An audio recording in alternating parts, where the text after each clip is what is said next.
Sebaliknya, kamu semakin disempurnakan dalam pikiran dan pandangan yang sama. Ini bukan dengan darah domba jantan lagi, bukan dengan darah lembu jantan lagi, atau anak lembu lagi, bukan. Melainkan dengan darah Kristus sendiri, saudara-saudara. Kiranya dia mengingat semua persembahan sajianmu dan menerima persembahan bakaranmu. Saya ingin sampaikan kepada saudara-saudara, ya, karena ini penting supaya kita semua memahami batas-batas yang Tuhan sudah berikan kepada kita masing-masing. Jadi ada pendeta-pendeta dengan karunia tertentu, ya. Kita tidak boleh saling menghakimi. 1 Korintus 1 ayat 10 mengatakan, dan aku menasihati kamu, hai saudara-saudara, demi nama Tuhan kita Yesus Kristus, supaya kamu semua mengatakan hal yang sama dan tidak ada perpecahan di antara kamu. Sebaliknya, kamu semakin disempurnakan dalam pikiran dan pandangan yang sama. Nah, ada hamba-hamba Tuhan seperti almarhum Pak Yakub Nahuai, Pak Gilbert, Pak Stephen Tong, Pak Yakub Susabda, dan banyak lagi para hamba-hamba Tuhan, Niko, mereka dengan karunia masing-masing. Nah, saudara-saudara, kemudian di kalangan kita mungkin antara saudara, antara teman, sebaiknya saudara-saudaraku kita itu mengerti bahwa Tuhan menghendaki kita sehati sepikir. Mungkin ada perbedaan dalam pandangan, mungkin ada perbedaan dalam penafsiran, tapi itu tidak seharusnya membuat kita saling menghakimi, karena mazbah kurban bakaran itu diusung, ya, salib, berita salib itu diusung oleh masing-masing dalam keempat sisi. Jadi ada sisi-sisi yang berbeda, ya. Ada kalanya orang yang dia sendiri lebih tinggi sehingga sisi yang berikutnya itu merasa terlalu berat karena yang tinggi ini lebih mengangkat tongkatnya lebih tinggi gitu. Nah, saudara-saudara, jadi sesungguhnya yang seharusnya terjadi pada kita adalah kita tidak boleh, kita harus mengerti ukuran yang telah Tuhan patok bagi kita masing-masing. Kita jangan sampai menganggap diri bijaksana, menganggap diri lebih pintar dari yang lain, gitu ya. Kalaupun ada orang yang kita anggap berbeda dengan kita, atau barangkali menurut pemikiran kita dia salah, tidak sepatutnya kita mengumbar kesalahan dia di muka umum. Kalau memang saudara mau dan mengasihi dia, saudara langsung secara pribadi temui dia dan katakan bagian-bagian yang mana yang menurut saudara dia tidak dalam kebenaran, gitu ya. Jadi ini yang Tuhan mau, Tuhan kehendaki. Kita adalah orang-orang yang mengusung tongkat pengusung mazbah kurban persembahan bakaran, ya. Oke, nah sekarang kita masuk kepada bagian yang kita sedang mau bahas, yaitu perkakas-perkakas tambahan. Ini yang baru. 8 Romawi, perkakas-perkakas tambahan. Keluaran 27 ayat yang ketiga mengatakan, haruslah kau buat belanga-belanga untuk membuang abu, sekop-sekop, itu nomor 2, yang ketiga mangkuk-mangkuk, yang keempat garpu-garpu, dan yang kelima perbaraan-perbaraannya, perbaraan dari mazbah persembahan bakaran. Nah, seluruh perkakas itu haruslah kau buat dari tembaga.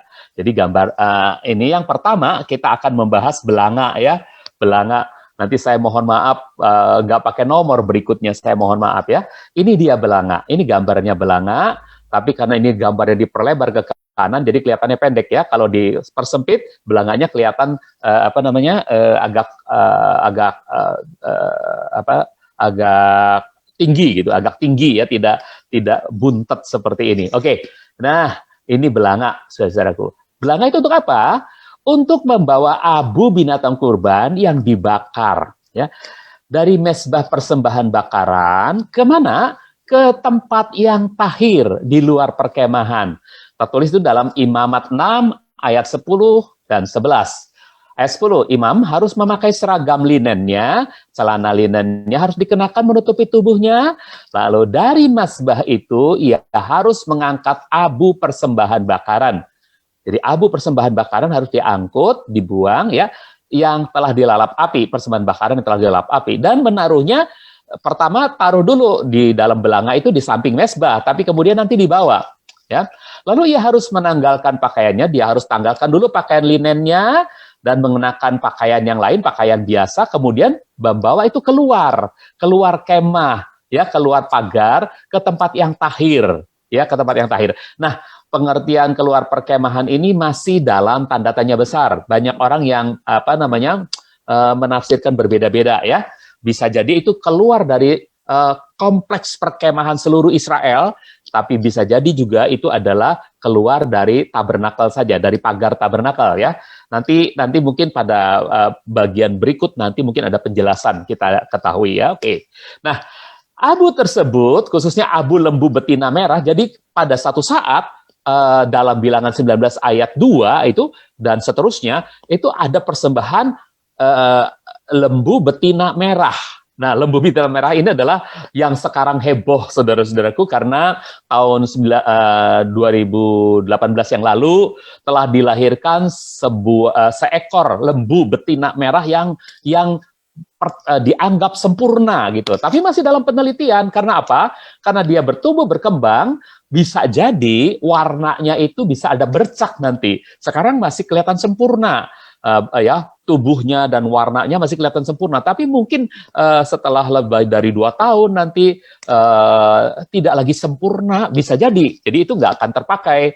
Dan katanya kalau lembu betina merah yang sempurna pada umur tertentu itu adalah tanda dari nanti akan dibuatnya kembali bait suci di Yerusalem. Nah, itu banyak perkiraan semacam itu ya. Oke, jadi dahulu itu ada persembahan lembu betina merah, dan ketika abunya itu didapatkan, maka itu akan dipakai sebagai air penahiran untuk pencucian dosa. Bilangan 19 ayat 9, coba kita baca. Lalu seseorang yang tahir haruslah mengumpulkan abu lembu betina itu dan menyimpannya di tempat yang bersih di luar perkemahan. Dan hal itu disimpan bagi jemaat Israel sebagai air penahiran. Jadi kemungkinan besar itu abu dicampur dengan air, lalu dijadikan untuk air penahiran, untuk penyucian dosa. Setiap orang Israel bisa dipercik oleh air abu itu, kemudian dianggap itu ditahirkan. Nah, itu ya. Nah, ini dia gambar yang 2018 yang lalu ya, lembu betina. Kalau induknya ini kecoklat-coklatan, dia lahir dengan sempurna berwarna merah gitu. Tapi kalau nanti ada bintik putihnya, itu akan tidak terpakai, saudara-saudaraku ya. Oke, abu adalah bukti bahwa binatang kurban telah dibakar habis. Coba katakan, dibakar habis. Binatang kurban sudah dibakar habis. Hal ini menggambarkan apa? Kurban Kristus yang telah selesai, tetelestai ya. Tuhan mengatakan sudah selesai dan diterima Tuhan. Yohanes 19 ayat 30. Ketika Yesus mengecap anggur asam itu, dia berkata, sudah selesai. Lalu dia menundukkan kepalanya, kemudian menyerahkan rohnya. Mazmur 20 ayat yang keempat. Maaf, ini ada ayat yang menuliskan ayat 3, ya, ada yang menuliskan ayat 4. Jadi, Ibu Bapak, lihat saja maknanya ya. Kiranya dia mengingat semua persembahan sajianmu dan menerima persembahan bakaranmu. Jadi Tuhan itu dia mau menerima, tapi merupakan doanya dari sang pemazmur, kiranya Tuhan mau menerima dan mengingat semua persembahan sajianmu dan menerima persembahan bakaranmu.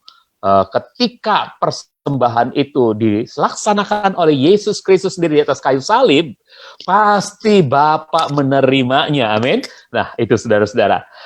Begitupun Kristus setelah mati di salib, tubuhnya dimakamkan di kubur baru, yang belum terpakai. Ini seperti tempat tahir, tempat abu itu ditaruh, ya, tempat tahir bagi abu binatang kurban. Maka tubuh Kristus pun ditaruh di makam yang belum terpakai, makam yang baru, makam yang tahir artinya, karena belum masuk mayat ke dalamnya. Ya, Yohanes 19 ayat 40 mengatakan, mereka mengambil mayat Yesus, mengapaninya dengan kain linen, lalu dirempah-rempahi sebagaimana adat yang berlaku pada orang-orang Yahudi untuk mempersiapkan penguburan. Ayat 41. Di dekat tempat Yesus disalibkan ada sebuah taman, dan di taman itu terdapat sebuah kubur baru yang di dalamnya belum pernah seorang pun dikuburkan. Saudara tahu kuburnya siapa? Ya, Yusuf Arimatea, betul. Oke, nah saudara, seperti inilah kira-kira Tuhan Yesus tubuhnya dikapani, kemudian mereka memasukkannya ke dalam sebuah kubur yang baru. Baru itu artinya belum ada mayat yang ditaruh di sana. Ya, biasa satu lubang kubur itu ada beberapa mayat ya, atau bisa pernah dipakai kemudian tinggal tulang-tulangnya diambil oleh keluarga.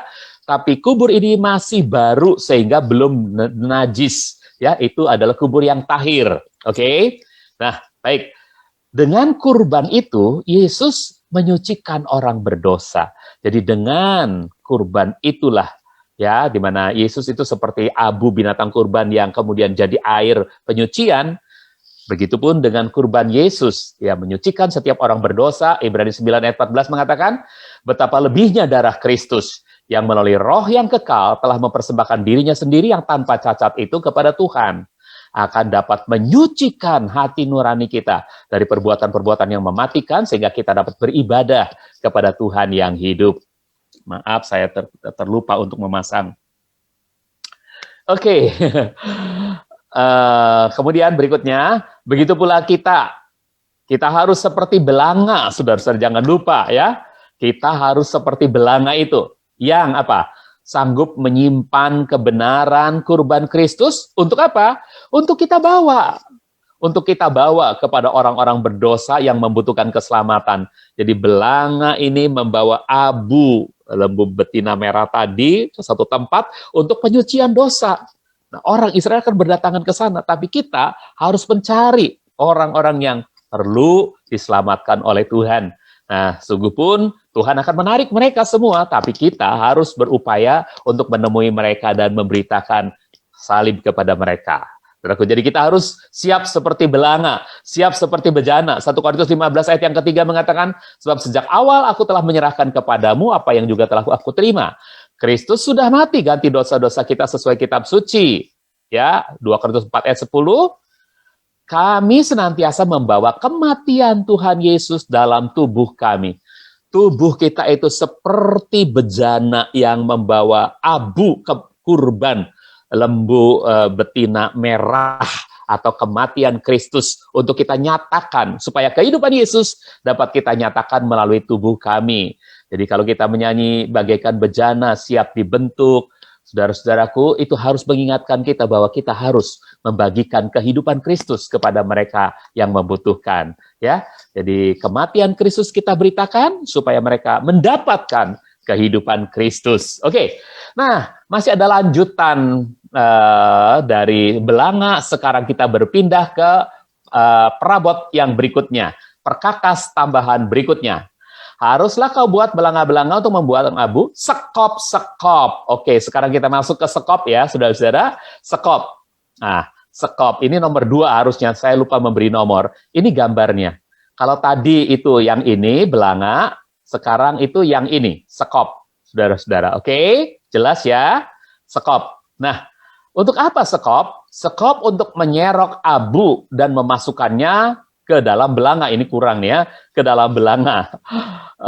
Dalam fungsi ini, makna tipologis dari sekop adalah sebagai alat Tuhan yang rela terbakar, karena dia menyerok abu itu di dalam dapur, ya, di dalam gorong-gorongnya mesbah pembakaran, mesbah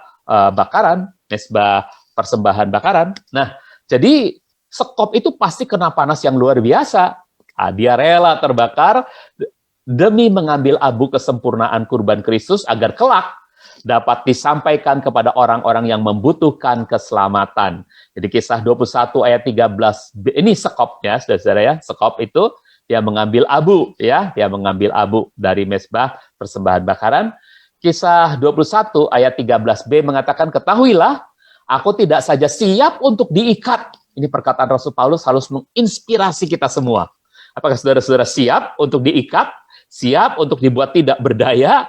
Ketika kamu masih muda, kata Tuhan Yesus kepada Petrus, kamu akan pergi kemanapun yang engkau mau. Tapi waktu engkau sudah tua, waktu engkau sudah mengalami penebusan dariku, kata Tuhan, waktu engkau sudah melihat kurbanku di atas kayu salib, siapkah engkau untuk diikat? Maka orang lain akan mengikat engkau dan membawa ke tempat yang engkau tidak sukai, saudara-saudaraku. Paulus mengatakan, aku bukan saja siap untuk diikat, tapi juga untuk mati demi nama Tuhan Yesus Kristus di Yerusalem. Ini luar biasa.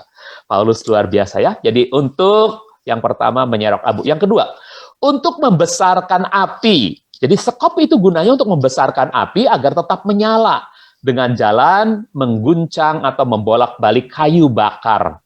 Saudara, jadi sekop itu gunanya untuk menyodok-nyodok kayu bakar, ya, supaya udara itu bisa masuk dan pembakaran bisa sempurna gitu ya.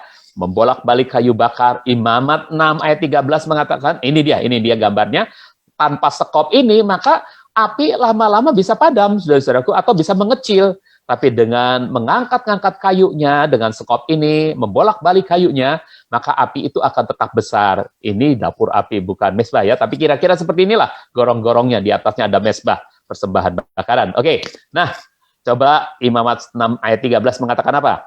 Ia harus membubuhkan dupa di atas bara api itu di hadapan Yahweh, sehingga asap dupa itu menyelimuti tutup pendamaian yang ada di atas tabut kesaksian. Ini ayatnya mungkin salah ya.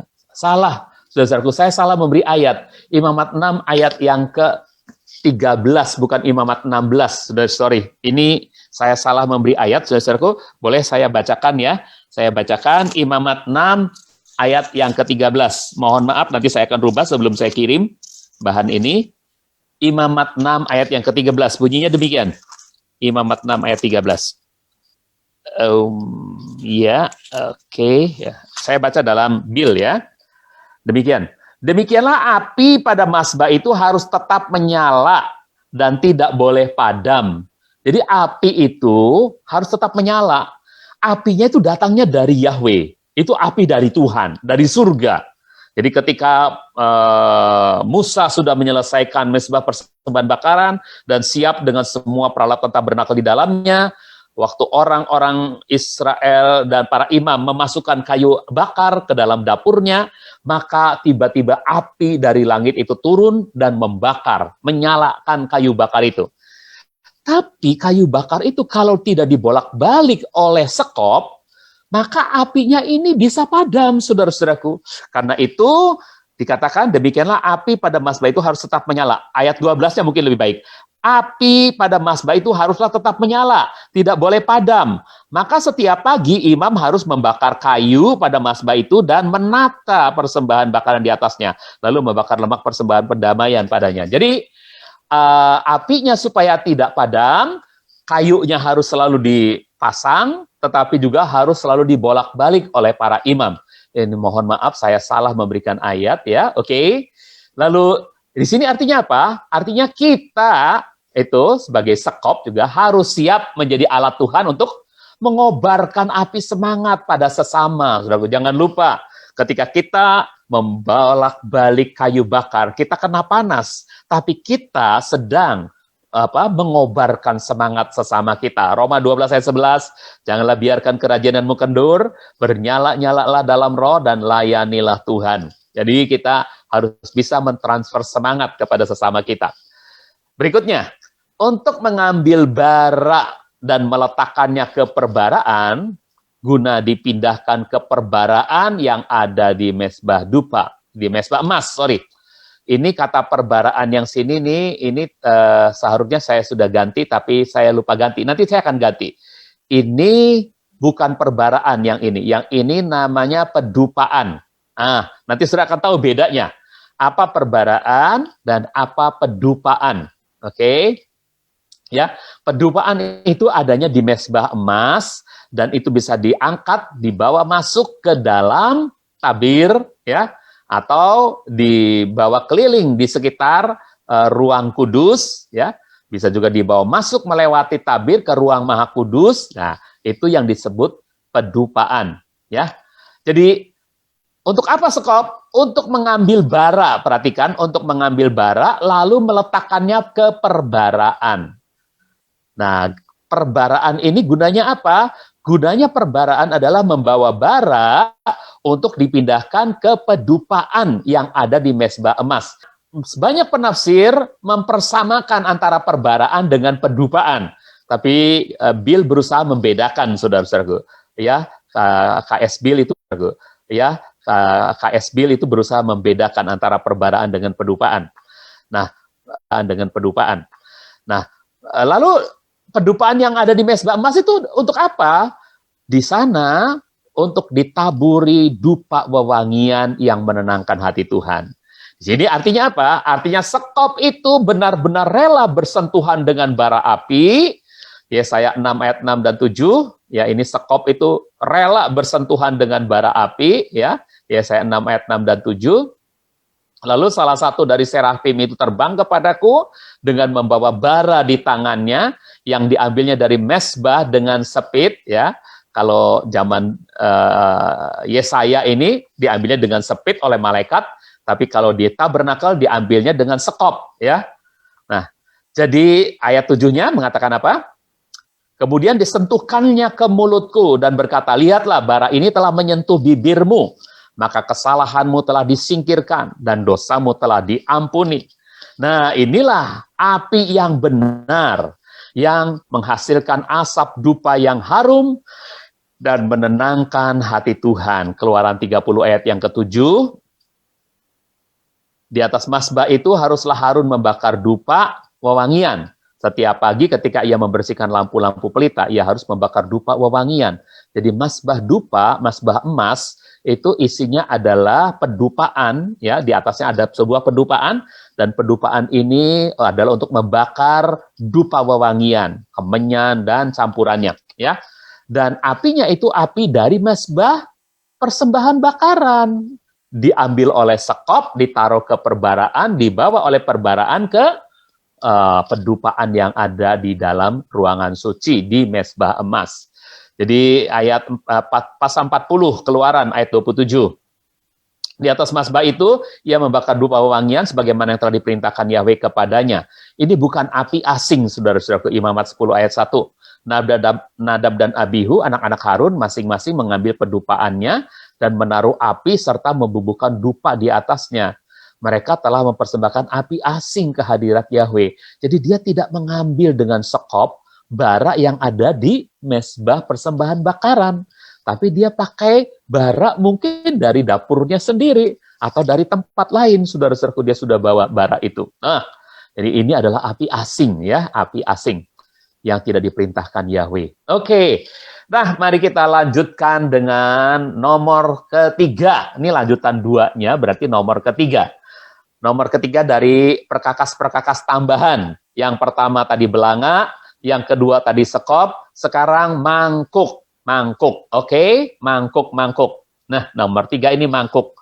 Nah, mangkuk ini, saudara-saudaraku, adalah yang seperti ini. Ketika ini gambar makin diperkecil gitu ya, maka ini akan kelihatan turun ke bawah, ya, mangkuk seperti mangkuk, ya. Ini gunanya untuk apa, saudara-saudaraku? Lihat, untuk menampung darah binatang kurban. Jadi mangkuk itu adalah untuk menampung darah binatang kurban, ya. Bahasa lama bokor penyiraman, bokor penyiraman, ya. Kita sebut ini mangkuk. Ya, karena di banyak lukisan digambarkan hanya sebuah bentuk kecil yang dibawa masuk ke dalam, bukan sebuah tempayan yang besar gitu ya. Jadi ini untuk menampung darah, ya, darah kurban, agar bisa dibawa ke dalam tabernakel baik oleh imam maupun oleh imam besar, guna fungsi-fungsi tertentu. Jadi ada yang dibawa oleh imam ke dalam tabernakel, tapi sampai di ruangan kudus saja. Sedangkan ada yang dibawa oleh imam besar, itu bisa melintas sampai ke melewati tabir, ya, nah, untuk fungsi tertentu. Nah, mari kita lihat. Fungsi darah. 1, untuk menutupi dosa. Mazmur 32 ayat 1b mengatakan, berbahagialah orang yang diampuni pelanggarannya dan dosanya ditutupi, ya, untuk kafar itu menutupi, ya, dalam bahasa Ibrani, menutupi. Jadi untuk menutupi dosa itu artinya untuk pengampunan dosa, saudaraku. Kalau saudara dosanya ditutupi, ayat tadi mengatakan saudara diampuni gitu. Kalau dosa saudara ditutupi artinya saudara diampuni, ya. Ya, bandingkan untuk pengampunan dosa Ibrani 9 ayat 22b.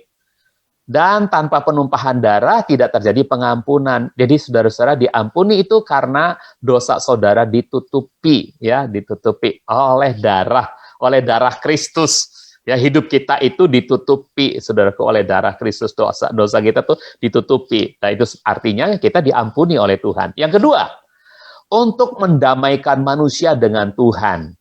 Imamat 7 ayat 11b, Dan aku telah memberikan itu kepadamu di atas mazbah untuk mengadakan pendamaian bagi jiwamu. Sebab darah itulah yang mengadakan pendamaian bagi jiwa. Nah, pendamaian ini kita bisa bandingkan untuk menyucikan manusia dari segala dosa. Kalau kita masih punya dosa, kita nggak bisa deket-deket sama Tuhan. Nggak bisa, maaf, orang yang berdamai itu biasanya berpelukan atau ya bersalaman paling tidak ya. Kalau kita masih ada virus, nggak mungkin kita bersalaman atau berpelukan dengan orang lain gitu. Kalau masih punya virus dosa. Jadi mendamaikan manusia itu artinya menyucikan kita dari segala dosa. Nah, 1 Yohanes 1 ayat 7b mengatakan, dan darah Yesus Kristus putranya menyucikan kita dari segala dosa. Ketika kita suci dari segala dosa, kita bisa ada dalam hadirat Tuhan, lekat dengannya. Nah, kalau saudara sering menyanyi, melekat denganmu Tuhan, itu artinya saudara harus suci.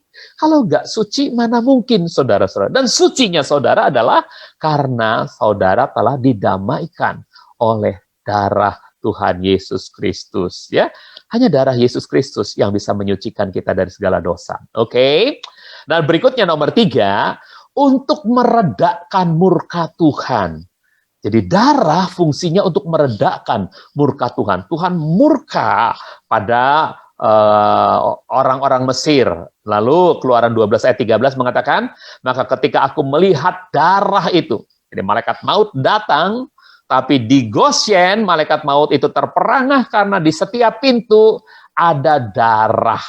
Dan darah itu ternyata meredakan amarah Tuhan, meredakan murka Tuhan. Ketika aku melihat darah itu, aku akan lewat di atas kamu, sehingga tulah yang membinasakan itu tidak akan menimpa kamu saat aku menimpakan tulah atas tanah Mesir.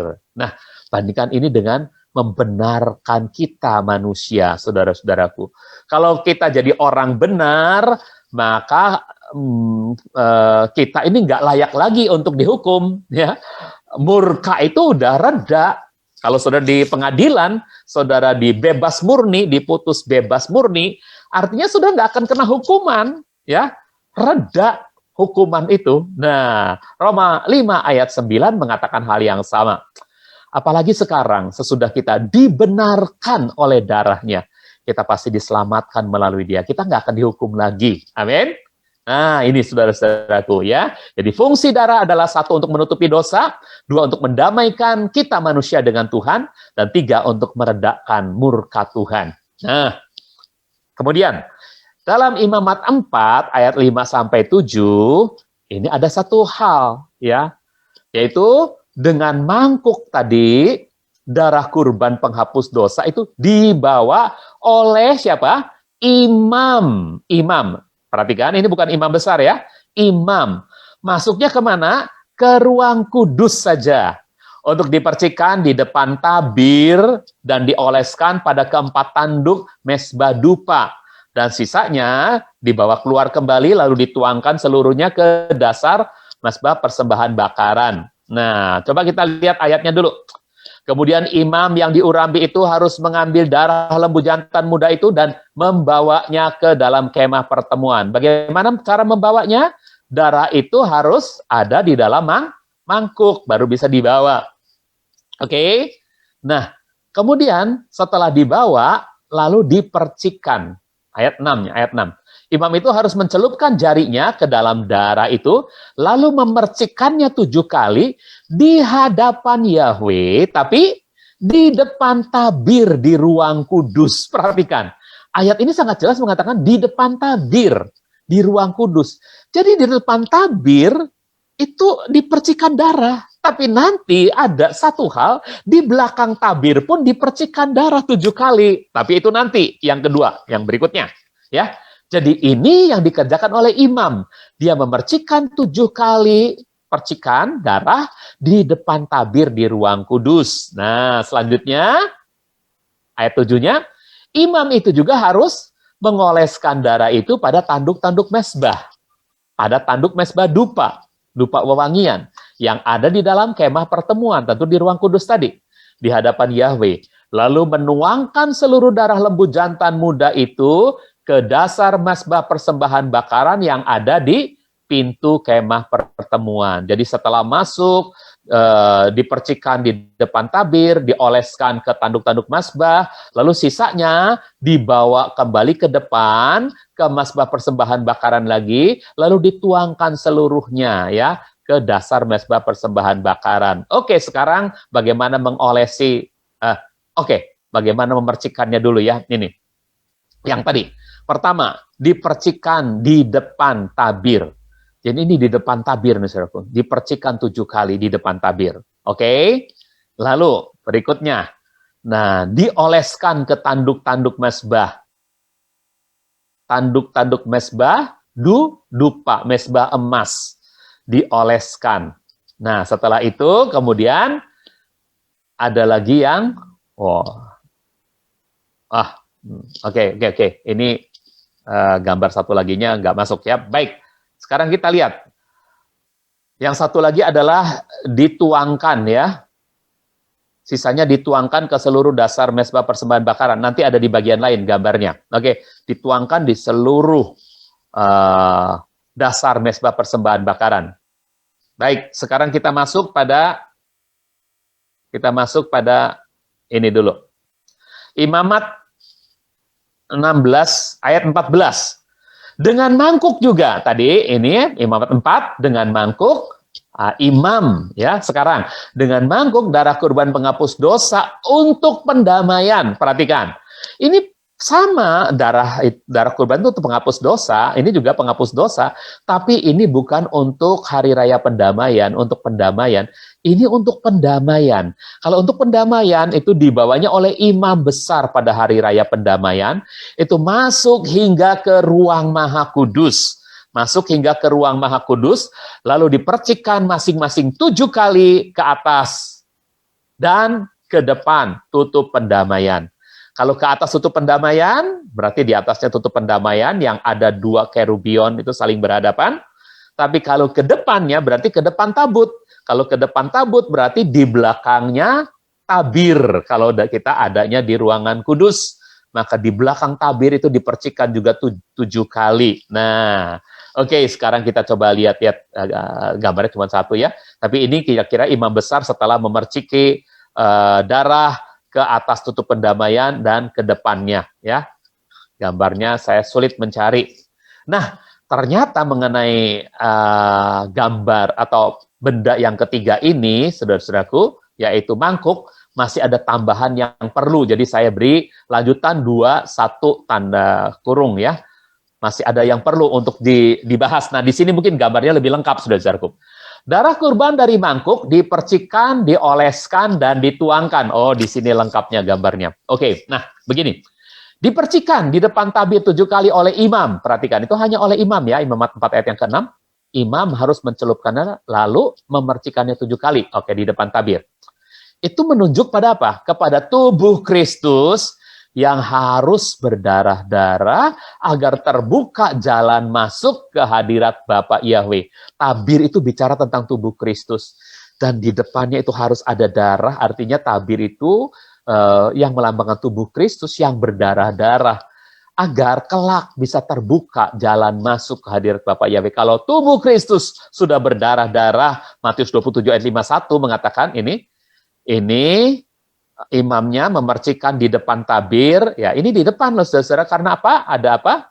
Ada kaki pelita ya, jadi pasti ini di depan tabir, ya 7 kali di sini dipercikan, ya maka itu melambangkan pada tubuh Kristus. Dan lihatlah, tabir di tempat kudus terbelah menjadi 2 dari atas sampai ke bawah. Ini kapan terjadinya, saudaraku? Ketika Kristus disalibkan, darahnya tercurah, habis terkuras dari tubuhnya, turun ke bumi. Maka itulah yang dilambangkan dengan tabir yang diperciki darah itu, saudaraku. Setelah ini, maka tabir itu terbuka, terbelah menjadi 2, saudaraku, dari atas ke bawah. Ya, seperti ini, terbelah sampai ke ujungnya. Nah, ini dilihat dari ruangan kudus, ya, dari ruangan kudus, bukan dari ruangan maha kudus. Karena di sini ada mazbah dupa. Oke, nah Ibrani 10 ayat 10 ayat 19 dan 20 mengatakan, karena itu, hai saudara-saudara, kita memiliki keyakinan untuk dapat masuk ke ruang Maha Kudus dengan darah Yesus. Jadi kalau tabirnya sudah terbuka, ya melalui apa? Melalui jalan baru dan hidup yang telah Dia sediakan bagi kita, yakni melalui tabir, yakni tubuhnya sendiri. Tabirnya sudah terbelah, tubuhnya sudah berdarah-darah. Itu jalan masuk bagi kita ke hadirat Bapa. Amin. Nah, saudaraku, ayat 19 dan 20 tadi. Oke. Nah, berikutnya. Dioleskan pada keempat tanduk. Ini maksudnya apa, saudaraku? Pada keempat tanduk mezbah dupa dioleskan darah itu oleh imam. Imamat 4 ayat 7a mengatakan, imam itu juga harus mengoleskan darah itu pada tanduk-tanduk mezbah dupa. Oke. Jadi tanduk itu bicara tentang apa? Bicara tentang kuasa atau kemuliaan. Dan mezbah dupa itu bicara tentang apa? Penyembahan. Penyembahan yang berkenan kepada Tuhan adalah bibir yang dibersihkan, yang memuliakan nama Tuhan. Jadi kemuliaannya itu, kuasa kemuliaannya itu berasal dari penyembahan, dari bibir yang dibersihkan. Sehingga kita bisa memuliakan nama Tuhan, saudaraku. Siapapun, Ibrani 13 ayat 15 mengatakan, nah ini ya gambarnya, oke. Karena itu melalui Dia, marilah kita senantiasa mempersembahkan kurban pujian kepada Tuhan. Yakni buah bibir yang mempermuliakan namanya. Saudaraku, dioleskan pada keempat tanduk itu artinya, 4 tanduk itu adalah kemuliaan. Tanduk itu adalah lambang kemuliaan. Dan kemuliaan dari mezbah dupa, kemuliaan dari penyembahan adalah kalau bibir yang telah dibersihkan itu dapat memanggil nama Tuhan, dapat memuliakan nama Tuhan. Ya, jadi ini saudara-saudaraku. Ya, Sefanya 3 ayat 9. Tetapi sesudah itu aku akan mengembalikan kepada bangsa-bangsa bibir yang bersih, supaya mereka semua dapat memanggil nama Yahweh dan melayani Dia bahu-membahu. Oke, saudara-saudara lihat. Yang ketiga sekarang, seluruh darah kurban dituangkan ke dasar mezbah persembahan bakaran oleh imam. Tadi imam itu setelah memercik 7 kali, setelah mengoles tanduk mezbah dupa, lalu sisanya dibawa keluar lagi, dituangkan ke dasar mezbah persembahan bakaran. Imamat 4 ayat 7b mengatakan seperti itu. Lalu menuangkan seluruh darah lembu jantan muda itu ke dasar mezbah persembahan bakaran yang ada di pintu kemah pertemuan. Nah, jadi seluruh kemanusiaan Kristus, ini dulu gambarnya, saudaraku. Nah, ini ya. Jadi di dasar mezbah persembahan bakaran ini, dari mangkuk ini dituang seluruh darah itu, saudara-saudaraku. Sisa darah itu dituang di dasar mezbah, oke? Artinya apa? Artinya seluruh kemanusiaan Kristus. Darah itu melambangkan kemanusiaan Kristus. Kristus yang dalam tubuh kemuliaan tentu tidak ada darah. Tapi ketika Dia menjelma jadi manusia, Dia punya darah. Nah, kemanusiaan Kristus dan kepenuhan ketuhanannya, saudara-saudaraku, ketika Dia disalibkan, Dia relakan tinggalkan ketuhanannya, saudara-saudaraku. Itu habis-habisan Dia curahkan di kayu salib. Sehingga melalui darahnya, segala sesuatu dapat diperdamaikan kembali dengan Tuhan. Kolose 1 ayat 19 dan 20. Sebab Tuhan berkenan bahwa seluruh kepenuhannya, kepenuhan Tuhan, saudaraku, berdiam di dalam Kristus sebagai manusia, saudara. Melalui Dia pula Tuhan telah mendamaikan segala sesuatu kepada dirinya, baik hal-hal yang di muka bumi maupun yang di dalam surga, dengan mengadakan pendamaian melalui darah salib Kristus. Nah, sekarang yang keempat ini beda. Ini semua dilakukan oleh imam 1, 2, 3. Yang keempat dilakukan oleh imam besar. Pada hari pendamaian, darah dipercikan 7 kali di atas dan di depan tutup pendamaian oleh imam besar. Imamat 16 ayat 14, coba kita baca ayatnya. Ia harus mengambil darah lembu jantan itu, dan dengan jarinya ia harus memercikkannya ke atas dan ke depan tutup pendamaian itu masing-masing 7 kali. Ya, oke. Jadi darah lembu itu dipercikan 7 kali di atas dan di depan tutup pendamaian. Mari kita lihat gambarnya. Ini ya, di depan tutup pendamaian 7 kali. dan di atas tutup pendamaian 7 kali. Jadi nanti saudara pada waktu belajar tentang tabut perjanjian, itu terdiri dari dua bagian. Yang pertama adalah tabutnya, dan yang kedua adalah tutup pendamaian. Tutup pendamaian itu yang punya hiasan-hiasan mahkota ini dengan dua kerub saling berhadap-hadapan. Itu namanya mercy seats, tutup pendamaian, ya.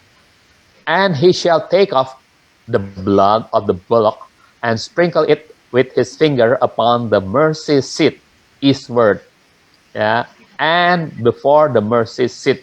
Jadi kalau eastward itu artinya di depan. Karena tabernakel itu menghadapnya ke sebelah timur, saudara-saudaraku. Kalau eastward jadi, bukan westward. Kalau westward di percikannya di belakang tabut, ya, tapi kalau eastward itu di depan tabut. Oke? And before the mercy seats, dan di atas tutup pendamaian, shall he sprinkle of the blood with his finger 7 times. Jadi 7 kali. Oke, di atas dan di depan tabut. Oke, nah, ini bicara tentang apa? Ini bicara tentang Kristus, imam besar agung kita, yang nanti akan membawa darahnya sendiri untuk pendamaian atau penebusan kekal kita manusia. Ibrani 9 ayat 12. Bahkan dia telah masuk sekali untuk selamanya ke dalam ruang maha kudus untuk memperoleh penebusan kekal bagi kita. Jadi penebusan kekal kita, artinya kita pakai tubuh kemuliaan itu, saudara-saudara, itu karena sudah terjadi pendamaian. Ya, ini bukan dengan darah domba jantan lagi, bukan dengan darah lembu jantan lagi, atau anak lembu lagi, bukan. Melainkan dengan darah Kristus sendiri, saudara-saudaraku. Nah, seperti inilah Kristus nanti akan masuk ke dalam ruang maha kudus, lalu dia akan memercikkan darahnya sendiri di atas tutup pendamaian dan di depannya 7 kali, lalu dia sudah melakukan pendamaian bagi kita, atau penebusan kekal bagi kita, saudara-saudaraku. Oke, sekarang kita pada perabot atau perkakas tambahan berikutnya, yang keempat. Perkakas tambahan yang keempat adalah garpu. Yang pertama belanga, yang kedua sekop, yang ketiga mangkuk, dan yang keempat garpu. Oke, garpu. Nah, garpu itu bentuknya seperti ini, saudara-saudara. Ini dia garpu. Jelas ya, saudara-saudara, gambarnya. Baik. Apa gunanya? Garpu untuk menata dan membolak-balik potongan daging kurban di atas panggangan mezbah persembahan bakaran, agar semuanya terbakar sempurna. Imamat 1 ayat yang ke-8. Para imam keturunan Harun haruslah menata bagian-bagian itu. Maksudnya bagian-bagian daging itu, ya, termasuk lemak-lemaknya, ya, termasuk kepala dan lemaknya, di atas kayu bakar yang telah menyala pada mazbah itu. Jadi kayu bakarnya, kalau saya menganggap itu adanya di bawah, ada panggangan, baru di atas kayu bakar, betul. Ditatalah daging-daging itu, saudara-saudaraku. Tapi daging-daging itu pun harus matang sempurna. Jadi ketika yang satu sudah hampir gosong, dibalik, gitu ya. Satu sisi sudah hampir gosong, harus dibalik. Nah, itulah gunanya garpu, membolak-balik potongan-potongan daging. Ini bicara tentang apa? Ini bicara tentang kabar salib yang telah dirancang dan dijaga sempurna, ditata. Itu artinya, jadi daging-daging itu nggak bisa dilempar begitu saja oleh tangan imam, dilempar ke panggangan yang ada di mezbah pembakaran. Nggak bisa, tapi harus dicucuk oleh garpu, lalu ditaruh di sana. Dicucuk oleh garpu, ditaruh di sana, dan ditaruhnya itu ditata, ya, tidak sembarangan, ditata. Nah, ini bicara tentang kabar salib. Mezbah persembahan bakaran kan salib, ya, saudara-saudara, yang telah dirancang dan dijaga, itu yang namanya ditata, sempurna sejak awal hingga penggenapannya. Nah, jadi ini bicaranya tentang itu, saudara. Diawali dengan tindakan anugerah Tuhan ketika memberi pakaian kulit binatang kepada Adam dan Hawa, betul ya? Lalu dibolak-balik terus, ya, diikuti dengan berbagai tipologi. Seperti apa? Domba yang disediakan Yahweh untuk dikurbankan oleh Abraham menggantikan Ishak, betul? Dibolak-balik lagi sampai lahirnya bangsa Israel dari keturunan Abraham, Ishak, kemudian Yakub. 12 anak Yakub jadi bangsa Israel. Lalu muncullah kerajaan Israel di bawah Daud, nenek moyangnya Yesus, betul? Nah, ini semua bolak-balik, dibolak-balik daging persembahan bakaran itu. Berita tentang salib itu, saudara. Sehingga muncul para nabi yang ditugasi untuk menjaga kabar salib. Jadi dari sejak awal sampai sempurna, bahkan sampai kita ke surga. Ibrani 1 ayat 1 sampai 3 mengatakan, nah ini gambarnya dulu, saudara. Jadi ini garpu itu fungsinya adalah untuk membolak-balik. Pertama untuk menata dulu daging kurban, ya. Menata, kemudian membolak-balik dengan tekun terus membolak-balik. Ibrani 1 ayat 1 sampai 3. Pada zaman dahulu Tuhan dalam berbagai kesempatan dan dengan berbagai cara telah berbicara kepada para leluhur melalui para nabi. Nah, dari sejak awal, saudara-saudaraku, ya sudah Tuhan membolak-balik dengan garpu ini, saudara-saudaraku, kabar salib tersebut. Nah, pada zaman akhir ini dia telah berbicara kepada kita melalui Sang Putra yang telah dia tetapkan sebagai pewaris segala sesuatu. Melalui dia pula lah Tuhan telah menjadikan alam semesta. Ayat yang ketiga, dia adalah pancaran kemuliaan Tuhan dan gambaran nyata keberadaan Tuhan. Dia menopang segala sesuatu dengan firman-Nya yang penuh kuasa. Dan setelah melakukan penyucian dosa-dosa kita melalui dirinya, dia duduk di sebelah kanan yang maha agung di tempat yang tinggi. Jadi inilah semua rentetan karya Tuhan kita yang ajaib itu dari awal sampai akhir untuk karya salib menebus kita manusia yang berdosa. Oke, lalu bergigi 3, 1 Samuel 2 ayat 13b, datanglah seorang pelayan imam dengan membawa garpu bergigi 3, ya. Bergigi 3. Ini bicara tentang apa? Tentang Tuhan sang perancang dan pelaksana kabar salib itu adalah Tuhan yang Tuhan Trinitas, saudaraku. 1 Petrus 3 ayat 18. Ini bergigi 3 ya gambarnya. Oke, garpu bergigi 3 itu bicara tentang Trinitas. 1 Petrus 3 ayat 18, bagaimana kurban Kristus itu juga adalah karya dari Trinitas, sebab Kristus, ini Yesus sendiri, satu kali telah menderita karena dosa. Orang benar ganti orang tidak benar. Tatkala secara jasmani dia dibunuh, namun secara rohani, ini oleh roh dalam terjemahan lain, dia hidup kembali, supaya dia dapat memimpin kita kepada Elohim, kepada Bapa, gitu ya.